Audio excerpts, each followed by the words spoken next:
Good afternoon. My name is Jim Lyko. I'm here in Southbury, Connecticut to interview William Bormolini, a World War II veteran of the United States Army Air Corps. Right. Bill served in the Pacific. Bill was part of a C-47 crew, and he's agreed to talk a little bit about his World War II experiences. So, with that, I want to say good afternoon, Bill. Thank you. And let's talk about you. Let's talk about where you were born and growing up, and take us on through. Okay, I was born in Waterbury, Connecticut, April 29th, 1924. I went to Henry S. Chase Grammar School, Crosby High School, from where I graduated in 1941.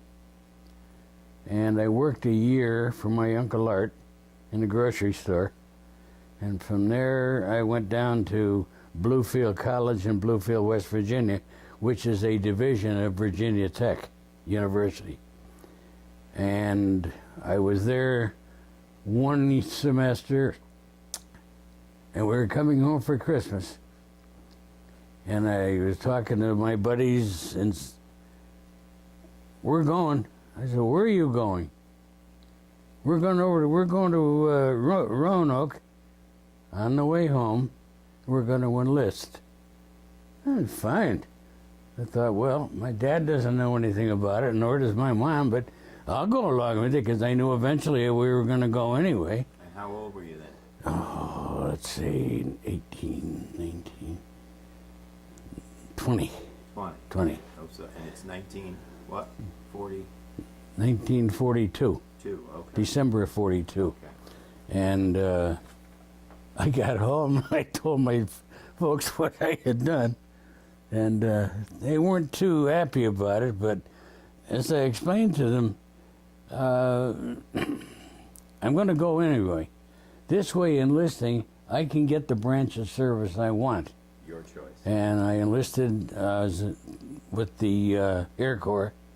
And when I was called to active duty in May of 43, sure enough, I was sent to basic training in Miami Beach.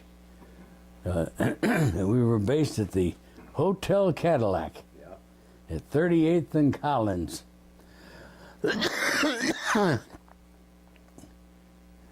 And we had a drill instructor that was an ex-Marine DI. And boy, he was tough. Remember his name? No, I can't. Okay. No, but he was fair, but you know. And occasionally we'd get out of line a little bit, and all he says was, "Okay, fine. Tomorrow morning, get your field pack ready. We're gonna hike to the rifle range." Now that's way up at 98th and Collins, so up we go. And never did qualify with a rifle, and but with a .45, I was an expert marksman. Okay. How I did it, I still can't tell you. But no, Miami Beach was nice. Again, you still don't have any idea what the war is all about. And then from Miami, I was sent to Greensboro, North Carolina, for they were waiting to see where I was going to go, and I eventually went from Greensboro to Gulfport, Mississippi, to mechanic school, and we worked on C-47s. We worked on aircraft engines, electrical, to go through all of the things that could happen with an airplane, and they train you for that. And we were trained to tear an engine down. We were trained to find electrical problems, and just get a real good troubleshooting idea of what a C-47 engine was. Okay. And from there, I graduated from Gulfport, and they sent me to Camp McCall, North Carolina. And from there, I joined an active group. It wasn't a real squadron, but we helped to train the 82nd Airborne. The first time I ever went up in a C-47 loaded with paratroopers, rained like the dickens. Unfortunately, we lost a couple of aircraft that night, soldiers included, but from there I went to Bergstrom Field in Austin, Texas. There I picked up my flight crew. Now, the flight crew at that time consisted of pilot, co-pilot, radio operator. Now, my pilot was a Mormon fellow from Utah by the name of Junior Goodliff. My co-pilot was Harry Cohen from Chicago, and my radio operator was a fellow by the name of Schmidt, came from Pennsylvania. Great memory. Okay. So we trained, and on weekends you couldn't stay at Bergstrom. You had to get out of Bergstrom on cross-country trips. So I flew to San Francisco one weekend. Another weekend you flew to Minneapolis, and one weekend I got to fly to Hartford. Oh, okay. And I called my mom and dad, and they came up to see me. So you're flying on a military aircraft? Yeah, we're flying C-47s. C-47. Yeah, So. but the first time I ever flew in a C-47 was down to Gulfport at mechanic school. One of the sergeant who, it seems like he'd been in the Army for eons, took an old 47 and completely redid it with a bunch of guys, and and I flew in it. Yeah. Scared the daylights out of me the first time, but after that, then you get used to it, and then I enjoyed flying. At Bergstrom Field, we used to go down towards Brownsville, Texas, and do what they call shooting landings. In other words, you come in low, you land, keep right on going, pour the power to it, up you go. We had to do it. The radio operator had to learn. I had to do it. Co-pilot. Controls doing that? I had stick time. Oh my goodness! Wow. Yeah. And fortunately, the first time we ever landed one of those things, it was a grease job. In other words, you're in the air, the next minute you're on the ground. You don't even feel it. Yeah. And the fellow who was the pilot, Bill Murphy, and I believe he was from, I think he was from out in the Midwest somewhere. And he said, "Where'd you learn to fly?" I said, "This is pure luck, nothing else." And after let's see, where did I go from at Bergstrom, I got my wings, and I got corporal stripes. And there we went to Fort Wayne, Indiana. And from Fort Wayne, we were supposed to pick up brand new C-47s and take them where we thought was going to be in Europe. We had winter flying suits on and all that. Next thing we know, we're headed for Chicago. Put us on the troop train, and we ended up at Hamilton Field in San Francisco. Okay. And from there, they talked about flying to Hawaii, and that was knocked out.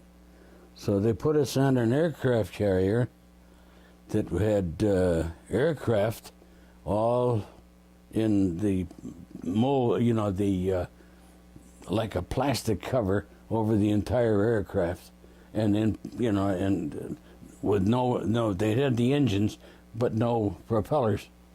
So we took that, and it took us, I don't know, something like 16 days or 17 days to hit Finch Haven, New Guinea. And here we are with winter flying suits on. I thought, good Lord, and it was hot. Yeah, man. And I don't really remember how long I stayed at Finch Haven, but then we started on, I went up to Hollandia, the 33rd was there. I wasn't going to stay there. Then I went to NADZAB, and that was the redistribution place. And I was there maybe 2 weeks. Next thing I know, I'm on my way to BIAC in the Netherlands, East Indies, and that's where I joined the 21st Squadron. And they were very happy to see us, believe me, because these poor guys had fought out of the Philippines all the way down through the areas down in New Guinea, at Leahy and Wakti, and down there was a couple of air bases near Port Moresby, and the 374th took part in paratroop operations at Leh, and that's where they started the road back to Tokyo. And when I got into the squadron, I was assigned on an aircraft, and it was a pretty good ship. And they wanted me to get used to it, and so I did. I worked on it when I was sitting on the ground, getting cleaned up on the inside, and checking out the instruments, and pre-flight 2 or 3 times a day. And how you do with a C-47, up at the top are the switches. You put the switch on, you set your throttle at half, put your mixture at full, holler out the window, clear right or clear left. You crank up the engines and run them for a while. Now, in the meantime, you think when you're sitting there, if you don't remember to put your feet on the brakes, you're going to go somewhere. And and that happened every morning. You always pre-flight it every morning, whether you were flying or not. And at one point, I flew for 44 straight days. I mean, which was fine. It didn't bother me at all. And we hauled everything. You name it, we hauled it.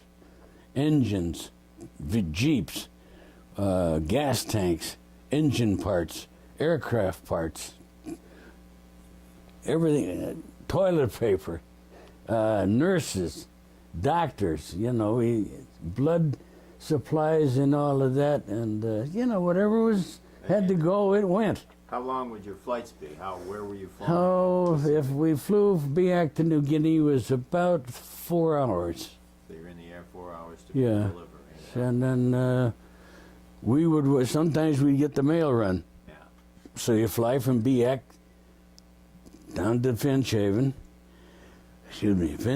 down to Leh, pick up the mail and start on back, and you'd leave Biak at say 6 o'clock in the morning. You might get home by midnight. So that it made a long day, and then you always stop by operations and look at the board, and sure enough, my name was there, so I figured, well, okay. So, but it to me, I thoroughly enjoyed it. It never bothered me to know that, sure, I was how many thousands of miles away from home. I knew the folks back home were safe, and there were areas over the entire period I was in the South Pacific, places that I'd known even today I'd never see.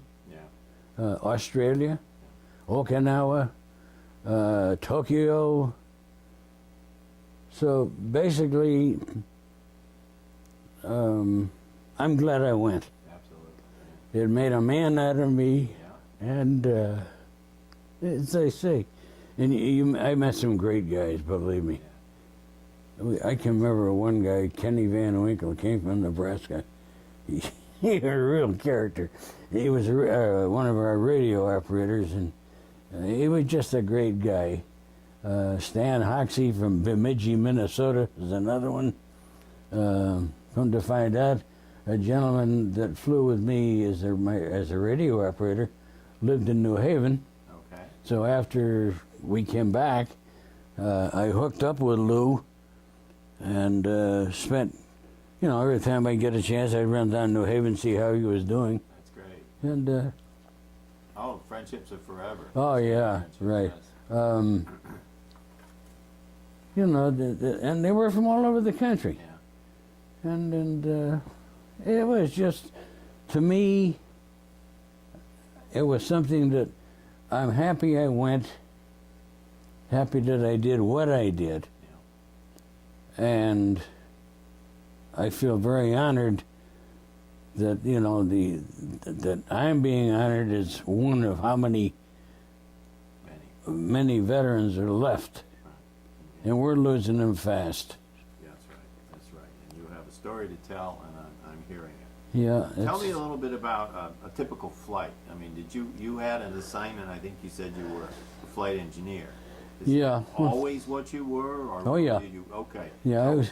Tell me what a typical flight would be with a flight engineer. When you're flying, there isn't much that a flight engineer can do. I mean, I had a desk, and You're just behind it. right behind the pilot and the co-pilot. Okay. Now, if the co-pilot has got to go back and use the latrine in the back of the ship, I go up and sit on in the right seat. Or if it was the pilot, I'd sit in the left seat. But you never leave a seat empty, right? Isn't that? No, no, we never did. Yeah. And then I remember. I'm trying to think what the fellow's name was. He was, well, I know Dick Ernie was the pilot. He was a warrant officer, a great guy, and the co-pilot. I wish I could remember his name. We were flying into not Finchhaven, Sanzapur, and then we got landing instructions. And here's this co-pilot said, "Do we turn left here? Do we turn left here?" And he didn't say it. But and that's, you know, there were a lot of funny times, and most of the pilots were good. Captain Fitzgerald, Captain Al Peterson, Phil Graff. I was spent a lot of time in the air with Phil Graff. And I flew with the old man 2 or 3 trips, and Who would that be? the commanding officer of the squadron. Okay. Yeah, he was a bird colonel, West Point graduate. I think he was 24, 25. Great guy. Yeah. You'd see him walking down the line. If you didn't know who it was, none of the officers ever wore, when they were down around the aircraft, working on, and the fellows who were working on them, never wore insignia. So if you didn't know, you just say, hi, hi, how are you? And they answered you right back. So, and most of the pilots, in fact, just about all the pilots, didn't want to be called captain or lieutenant. They wanted to be called by their first name. And it worked out well. And the guys that I flew with, this can remind me a great deal of these fellas that I flew with. One guy, Odell Williams from Virginia, he was funny, typical Southerner, and a real nice guy, and he was a comedian. And I remember he came back one time from Australia, and he got a letter from a girl in Australia. He was all upset. I said, "What's the matter, Willie?" He said, "This gal that I shacked up with in Australia, she's pregnant." And I said, "So?" "Well, maybe I'm the father." I says, "Hey, don't worry about it. If you're going to Australia and you can get a gal that easy, they've got more people to do it with than you have to worry about." So that sort of quieted them down. But no, they. Hold this up, Bill. This is a picture of what This is 47. This is the Goni bird. Right. And this group is, Turn that around. this troop carrier group, the 374th, Up a little. There you go. Perfect. the 374th, of which the 6th, the 21st, 22nd, and 33rd squadrons were a part of. Okay. And And that's a C-47. that's a C-47. That you guys are all. Right. This probably is a C-47 right from the factory. Yeah. The first ship I had was an old DC-3 Three. Yeah. from Delta Airlines. Yeah. And but to me, that's the best airplane he ever flew. Yeah. Great aircraft. You Well- could always depend on them. They built 10,000. Oh, they sure did. No, And look what they did in Europe. Yeah. And they dropped all those paratroopers at D-Day. Holy Yeah. smokes. Right. So, So how about, let me see, I asked you about the aircraft. Did they, so the flight engineer's duties were pretty much to pretty much pay attention lim. to the engines? Yeah, you listen. You got to the point you could tell when an engine was functioning the way it should be. Yeah. It was just a steady drone. And if something did happen to go haywire, you shut the engine down. You set the prop so that the prop would be perfectly straight. You'd feather it, what they call feathering. Right. Whatever engine was still operating, that thing would fly as long as you had to. On one. Very on one engine without any problem. No kidding. You Yeah. just set the trim, and there's various things you can do, and most of the guys knew exactly what to do. Now, did that happen? Yeah, it's happened twice to me. Yeah. One time it was right after the 100-hour inspection. A couple of the fellows wanted to get, a couple of the pilots wanted to get their flight time in for the month.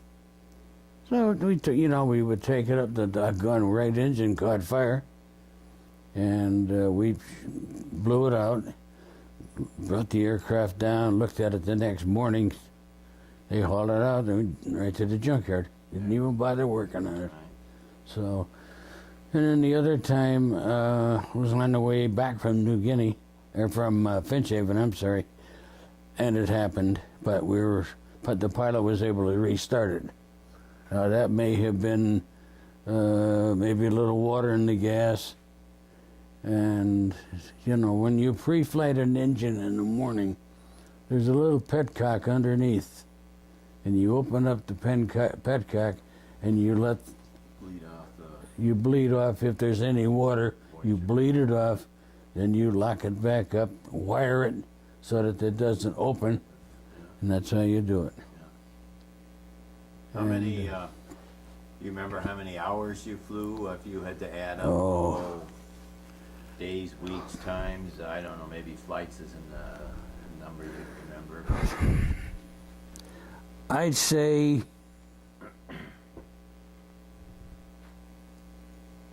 maybe 210 hours. Yeah. All the time I was in the Pacific. You were flying. When Phil Graff would fly my ship, I'd always get the right seat. Because we wouldn't even take a co-pilot, and we were going up, say, from Lady to Manila. It would be just the two of us in an aircraft. We'd go up, do what we had to do, and then come back to Lady. And then when we started up, when the Americans went up to Lingayen and came in on the Lingayen invasion, Yeah. that's when we left Lady early in the morning, sat right on the water all the way to Lingayen, came in from the ocean, landed. The Japs have one end of the strip, we had the other end, Tell me about and you just shut the left engine all the way back, not off, but just shut it down so she'd idle. Because the minute that ship was unloaded, you were in the air. Yeah. And Now, how long would that take you? The probably turned around, run maybe 5-6 hours. maybe, you know, it all depends. So whatever you were hauling. You Yeah. So they unload the plane and then you get out of And it. we're out of there. And, So, and how it- big was the island? I mean, or how far away were the Japanese? Well, as you know, when we got into Lingayen, they're on one end of the strip, Yeah, and we're on the other. We're invading, yeah, and the Japs are already in, you know, dug in and all. And then, but the Americans, you know, they had the bombers and everything, and the fighters, and they chased them all the way down. And when they took Manila, we went into Manila right after the Americans had taken it and really owned it. And whatever supplies we had, we'd go into Nichols Field or Nielsen Field, whichever. Or sometimes you went into Clark Field. And Clark was a huge air base. yeah. Holy smoke. But Nielsen and Nichols, right in down Tabadilla. Okay. And Now you mentioned you've got 5 battle stars. Tell me a little bit about well, those, Bill. when we were in, say, went into Lady, that was the Asian Pacific combat area. Yeah. They figured that whole thing was. Now the odd thing about it, when I was at Lady Gulf, my cousin Bob Mitchell, who lived up on the hill, and we lived at the bottom of the hill in Waterbury. Waterbury, yeah. He was with Task Force 58 Yeah. as a cook. Uh-huh. And I didn't know it until I got a letter from my dad and mom telling me that this is where he was. Yeah. And I thought, boy, if I'd known, maybe I might have been able to see him. Sure. But, you know, I missed him. But every place that we went in with whatever we were carrying, if it was right in the middle of a battle or just when the battle was winding down, you would get a battle star. Uh-huh. So I have 5 of them, Wow. but there's only one showing in this book, and that's because of the 5. Then they give you a bronze to indicate that you have 5. Okay. And I don't know whether I'm eligible for any other medals. I never even pursued it. Yeah. I got the ribbon. That's all I ever cared about. Wow. But You did your job, and you're happy you did. yeah, I have never regretted Yeah. that I ever went into service. Never regretted the areas that I was sent to, because of the fellows that I was with. We got along so well, and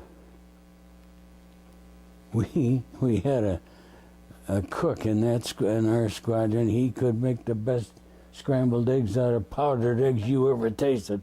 Yeah. And yeah, there were some comical things. Danny Frederick from Maryland, every once in a while, maybe once every couple of months, he'd sneak up to the mess hall at night, pick up the big heavy cans of peaches like this, Yeah. and cherries and all, and then you'd waited there, and the cook in charge would scream, "That SOB is at it again!" And then you'd smell it. He'd get the still going in the motor pool, and so made his own booze, and I tell you. And one night we were at a movie, and we heard this aircraft, and this is when we were at VIAC. We heard this aircraft come in, and he was identified as a friend. The son of a gun was a Jap bomber. No kidding. Yeah. He got in over the strip, got landing instructions. All of a sudden, you heard the engines go into high gear. He pulled up the landing gear and laid a strip of bombs right down the middle of the runway. My God. And everybody dove for whatever place you could find. Yeah. And a couple of guys landed in the open latrine, but gee. Now, where were you at in August of '45 when the decision was made to Okinawa. drop the bomb? We had gone into Okinawa, and I was on my way home to the Philippines, and that's when we heard that Colonel Tibbets had dropped the A-bomb, and we knew it wasn't too long after that that the war was over. Mm-hmm. And I went back to BIAC, and I was there, I guess, a week or two when they finally called. The night the war ended, holy smokes. Yeah. They opened up the NCO club and the officers club. Now, this is 2:30 in the morning. You couldn't find a sober pilot for 3 days. That's how it should. Oh, boy. That's right. Then we started north again. Yeah. Went from Biak to the Philippines to Okinawa to Tokyo, Japan. You went into Tokyo. We went into, actually where we were was at Atsugi. That was the west point of the air for the Japanese. Mm-hmm. And from there, I flew one trip to Korea with mail and other supplies. The first night, the one night in Korea, I thought I was going to die. It was so cold. Oh, it was brutal. Yeah. And we came back to Atsugi, and then we would make, daily trips up north, northern Hokkaido, and areas of that, up in that area. And Now, what time of the year was this? The war ended in August, so you were still in the service then. Yeah. Finish up your. I was not. In fact, they wouldn't even let me fly when we were at Sugi. They grounded me because I had enough points to come home. Okay. And next thing I know, I'm on my way to Manila to be returned to the States. And for the first 4 days, I didn't care if I ever saw the United States. Yeah.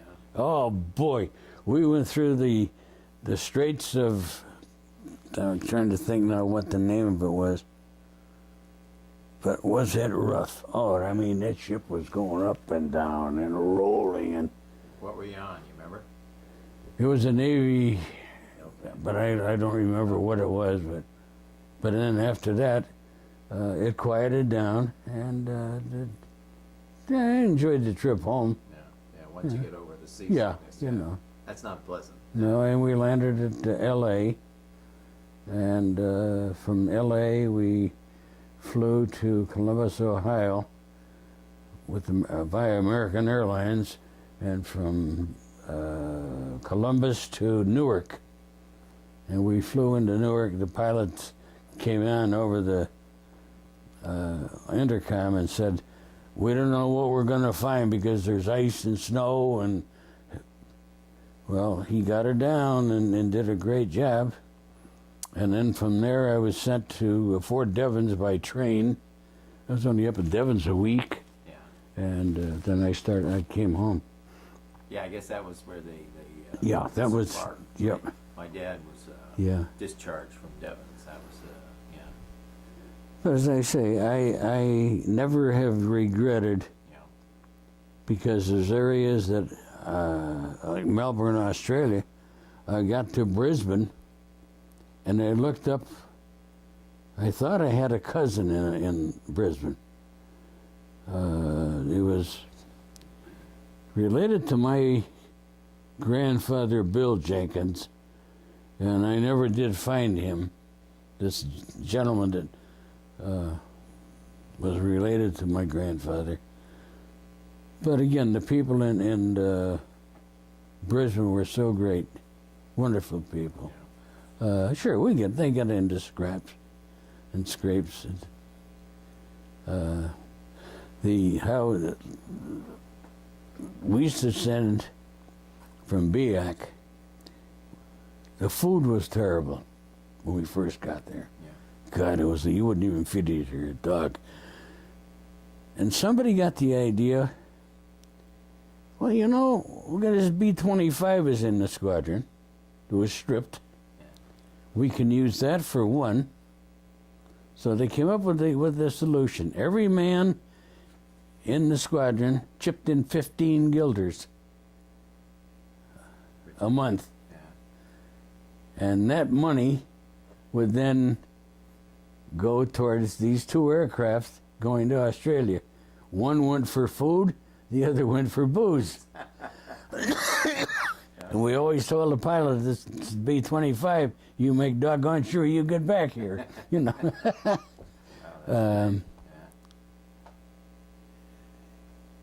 So what was it like at home now? You're back home, and you're going to get back to a normal if you can. Yeah, I wasn't sure. I wanted to go back to college, and I applied to University of Connecticut. I was turned down. I guess supposedly because my grades weren't good enough in high school. But I did apply to a junior college down in Bridgeport, which eventually became the University of Bridgeport. So I stayed down there 2 years, and then the governor of the state of Connecticut declared Bridgeport a 4-year institution. And my plan was originally to go to junior college for 2 years, transfer to Wharton School of Finance at the University of Pennsylvania. But when they made it a 4-year school, I decided, well, I'm here. I'll finish up and get my degree from Bridgeport University, which I did, and I graduated in 1950. And whenever anybody in the family speaks about, well, I graduated in such and such, I can always say, you're nothing but a kid. I graduated before you were even born, you know. And but there was a lot of great times. There really was. I've never regretted going, and I keep repeating that because I mean it. I just never have ever regretted going into the service. Now, how about getting married, settling down, starting a family? That all come along? Yeah, when I was I met a girl through my cousin Carol Moore. This girl lived in Watertown, as my cousin Carol did. I met her and started to go out, and the next thing we know, I asked her to marry me, which she did, and I was married to her for 20 years, but she has some real problems.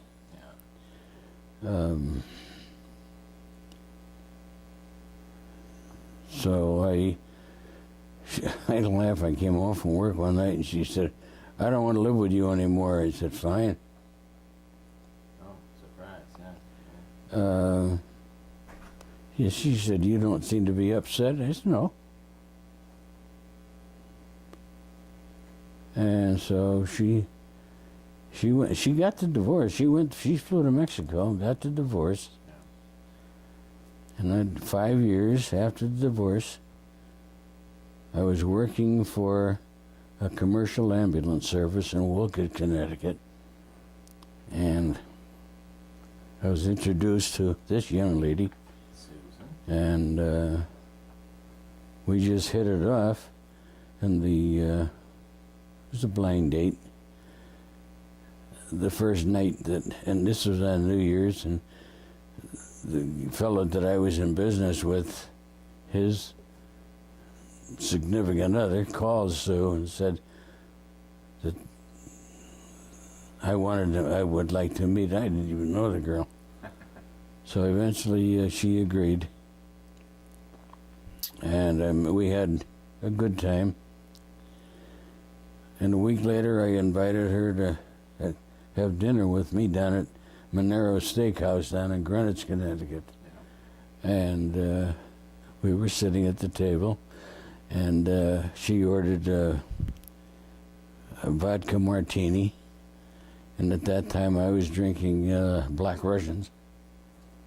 And Sue said to me, "Would you mind pouring the vodka into my glass?" I said, "I'm very happy to." My glass was here with the stick. Yeah. I reached over it. The stick caught my jacket. I got Black Russia all over me, Yeah. the table, her, the gentleman to my right, the gentleman to my left. What a mess. How suave. Oh, How boy. suave, Bill. She says, "Well, that's a great way to introduce me." I said, "I guess it is." I have 3 children by my first wife.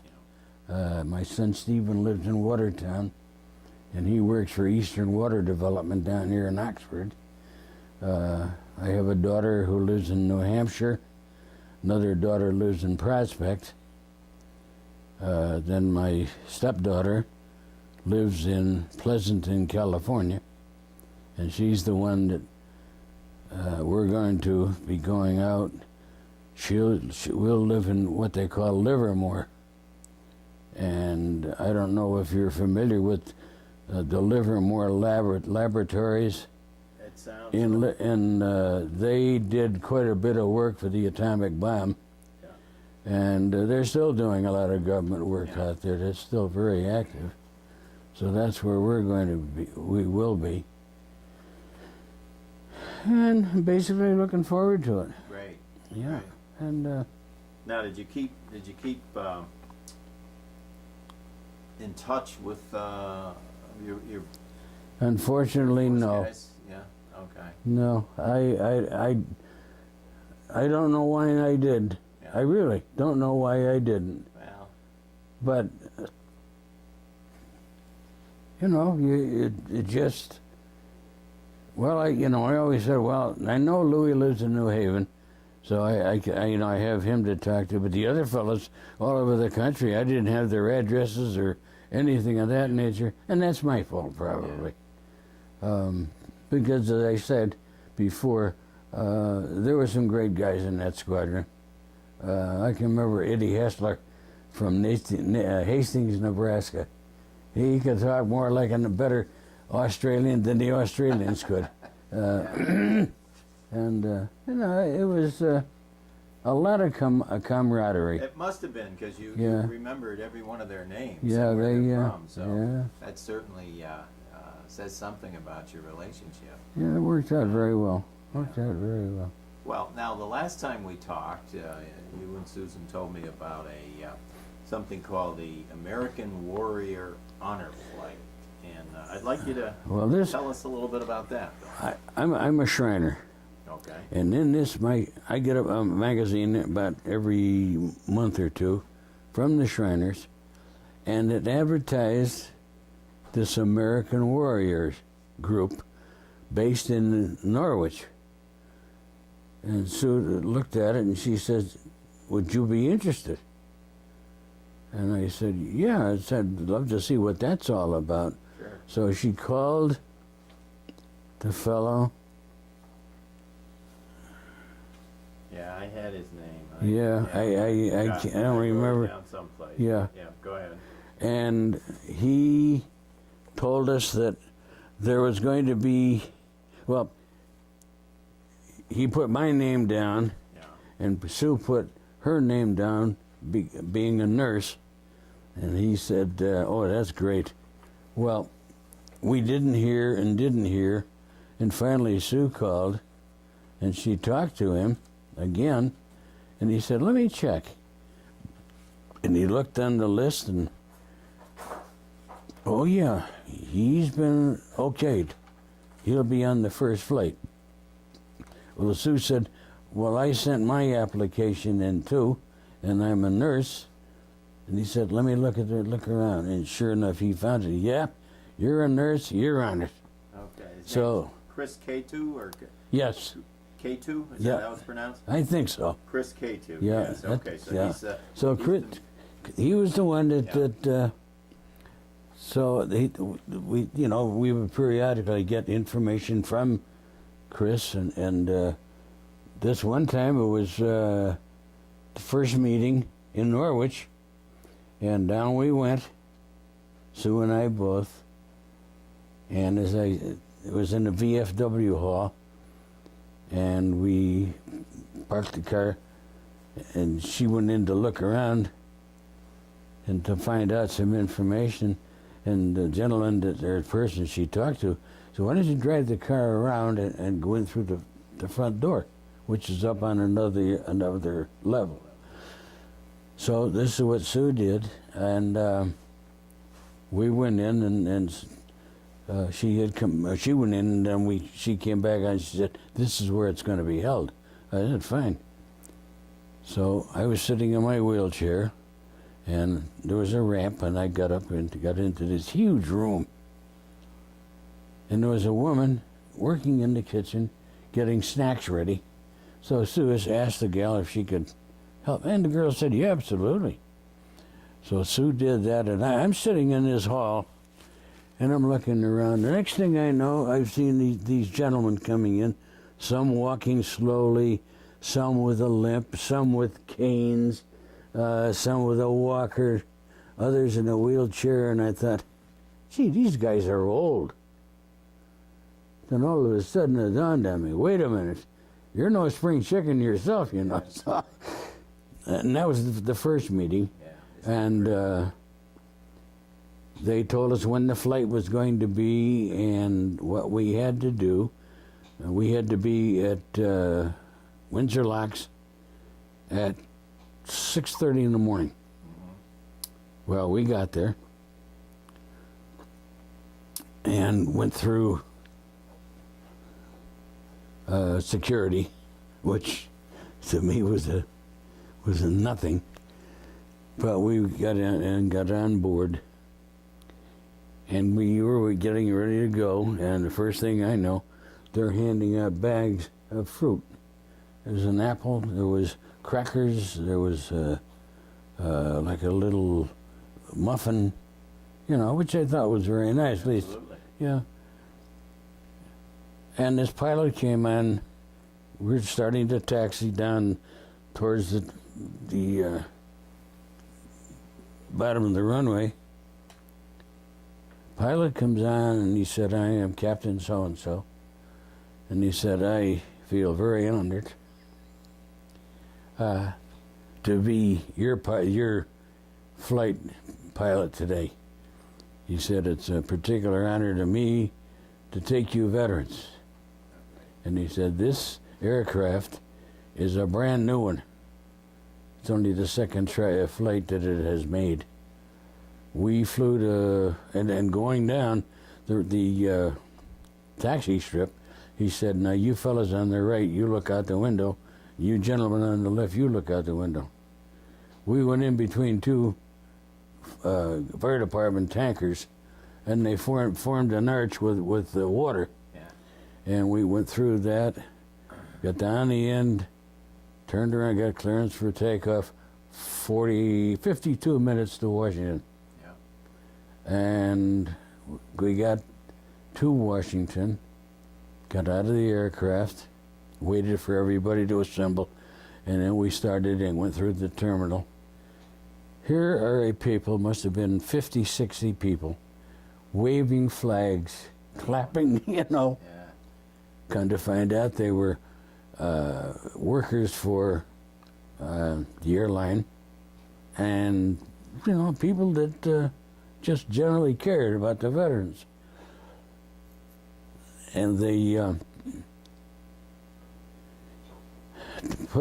took us on buses. There were three buses. There was Omaha, Normandy,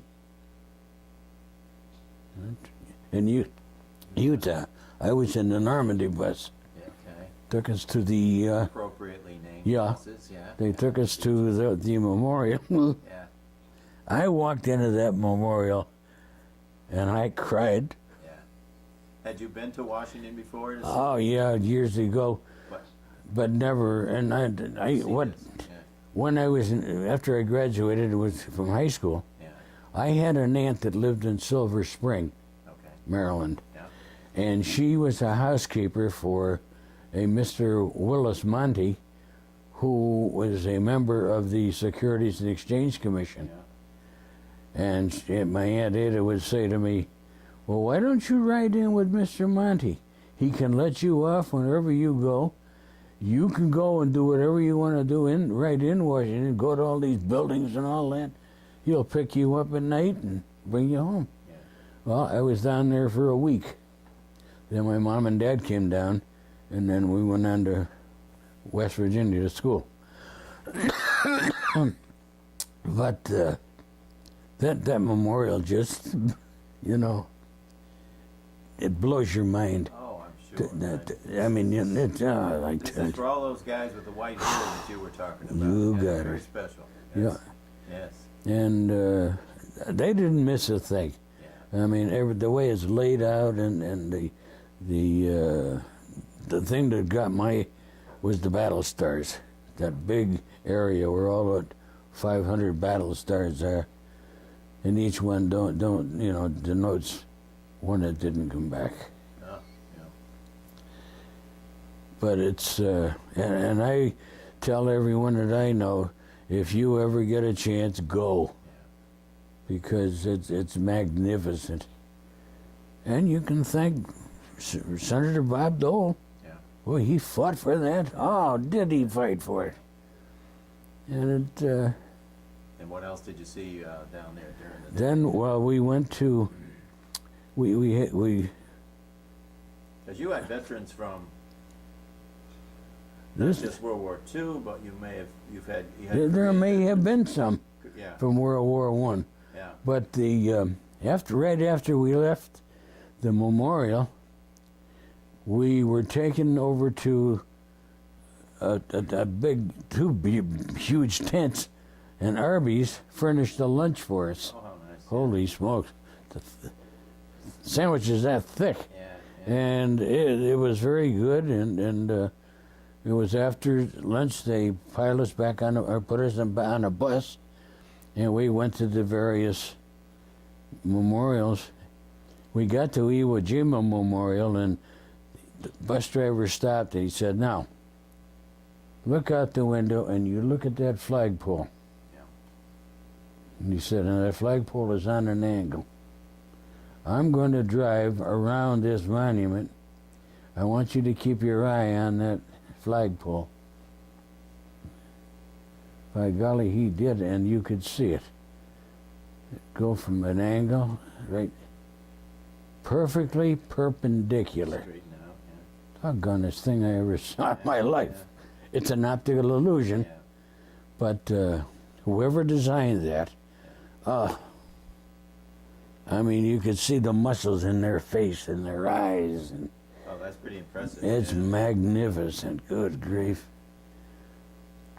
And then they took us to Ambassador's Row, where all of these ambassadors from all over the world, you know, have the embassies. Yeah. And we went up and down the embassies. And then by that time, it was time to head back towards the airport. Okay. And going back, we had about an hour, and the gentleman that was on there, but in fact it was, the director, Chris? said to the bus driver, is there any other place we can go? He says, I can take you to the JFK building. And he said, fellas can wouldn't use the John or look around or no. I didn't go in, but Sue went in. She said that building was absolutely incredible. Theaters off of the main halls. Yeah. It's quite a setup. And when we got back, it was 46 minutes from Washington to Bradley, and when we got off, same thing. People there waving flags, and you know, it's just a tremendous experience. There were about 100 of you, right? Is that 98. 98? There were supposed to be 100, but Yeah. two of the fellows couldn't go. But we've sent donations, or sent a donation so that other fellows can go, That's wonderful. and we'll continue to do it. Yeah. Even though we're probably going to be in California, I still want to send a donation I to saw Chris. the list of donors, and I saw your name, Susan, and that's Yeah, they, pretty special. And you're right, other folks should Yeah, have that yeah, opportunity. right. Yeah. What a nice thing. I hope that those flights, American Warrior honor flights, continue. I do too. You know, I do that's, too. It's how it should be. Yeah. Yeah. So, where are we here, Bill? I guess maybe we could talk about some closing words here. Well, as I say, It's in some ways, I enjoyed myself being overseas in the Pacific. When I was at VIAC, going off the end of the airstrip and going to buck naked and going swimming on New Year's Day. That was one of the weird things, and you know, it just. If I was younger, I would like to go back. I'd love to see Tokyo and Manila. BIAC, I know, is a refueling station for KLM Airlines. And I don't know, what's it, Hollandia or Finch Haven?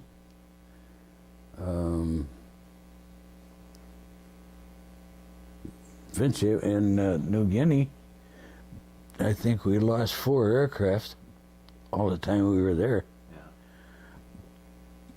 Don't to this day know what happened. One, I can remember a young fellow I met when I was in Texas by the name of Keith Peters. Lived in way out in the Midwest. His dad had an excellent job with Cummins Diesel. And Pete and I got to be very, very good friends. And Pete said to me one day, he said, "What are you going to do when this is over, Bill?" And I says, "Probably go back to school." He said, "I'll tell you what, why don't we go and enroll at the University of Washington, get our degrees, and see if we can get a job with Cummins Diesel?" I said, "Boy, that sounds great." Well, unfortunately, Pete never left New Guinea. He went down somewhere. Oh my. I have no idea what. I had bought a flight jacket, a leather flight jacket, from one of the fellows who was going home. And I knew that there was a guy in the 6th Squadron that was an artist. And I wanted him to paint a decal on the back of my jacket. Yeah, guys did that. Yes, yeah. Sent the jacket down on one of our trips sent it to Hollandia, where the 6th was based. Never got it. Didn't hear from Pete for maybe 3 or 4 months. I thought, this is strange. And one of their, excuse me,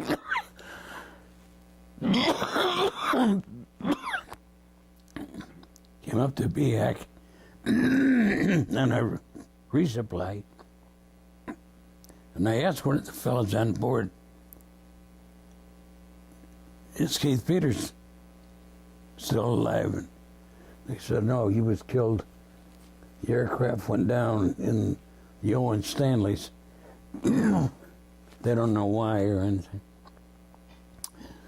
So I wrote a letter to his mom and dad. Oh, that's nice. Yeah. And just to let them know that I had heard. It was quite a while after his death, and I told him that what plans we had, but I've never heard anything from them. So it's just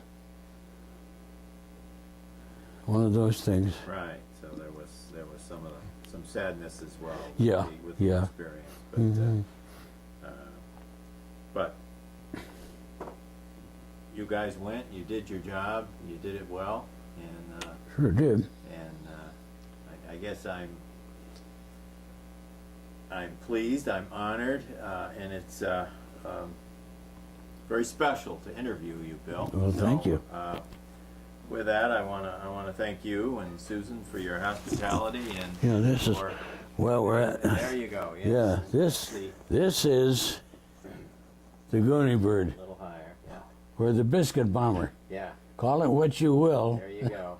The best doggone aircraft that was ever the Air Force ever, the Air Corps And you- ever had in the Pacific. And you know what you're talking about. You when betcha. Say that. Yeah. Yes. This area here, The bubble up there, the blister. Yeah. one squadron took the bubble out of there and mounted twin 50 machine guns in Oh it. really? Oh really? I mean, that's the They American, don't show that that's the part. American nut, Yeah. you know. Yeah. But my ship was, my original aircraft was W531, Yeah. and that was the call letters. That was painted on the fuselage, right? Yeah, right above the, right after the sliding windows on the Okay. left Does cockpit. that one have numbers on it there? No, but it has Okay, yeah. it some has- insignia. Okay. But it was right here, Yeah. that panel right there. 251. Yeah, You remember what you flew on several though, didn't you? You said. that was, let's see, that's the only one I remember because it was a weird color. Yeah. Okay. Oh, that was the one that had a lot of Oh, touch-up work. we did it ever. What is, Yeah. yeah, that's a great aircraft. Well, it's nice to hear firsthand what it's like flying on a Goonie Bird, a Oh, C-47. yeah. During a time when you guys were moving the equipment, troops, and all the necessary things to keep the war effort going. Yeah, yeah, we, So again, I thank you, thank you. and the Veterans History Project thanks you. Well, thank you very much. Okay, William. Thanks.